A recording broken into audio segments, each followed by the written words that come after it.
સરકાર વિકાસના કામોમાં તો ક્યાંય પાછી પાડી નથી કરી. તમે સૌ જાણો છો, સમજો છો. આપણી પાસે ગમે તેટલો પૈસો હશે, આ ધોળી તળી બેઠી છે, આપણા આગળ 25-50 લાખ, 2-5-10 કરોડ રૂપિયા છે, 25 કરોડ રૂપિયા છે, પણ આપણા બેન દીકરીની સલામતી સુરક્ષા નહીં હોય તો એ પૈસો કોઈ જ કામનો નથી. ભારતીય જનતા પાર્ટી એક એવી પાર્ટી છે જે સમસ્ત હિન્દુ સમાજના હિતની વાત કરે છે. આ તો તમે અહીંયા રહો છો એ ઘણું સારું છે કે અહીંયા કોઈ આલિયા પાલિયા જમાલિયા ઉભા નથી રહ્યા, અને તમે બધા સક્ષમ છો કે ઉભા થવા દેવા ન થાય એની સતત ચિંતા કરવા વાળા છો.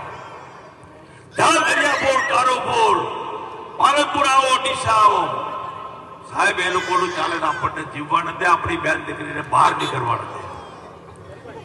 આવી પરિસ્થિતિ છે. કોંગ્રેસ એ લોકોને છાવરે છે.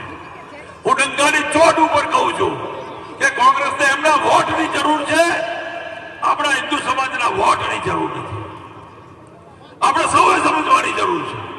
ભગવાન શ્રી રામજીનું મંદિર અયોધ્યામાં બનાવતા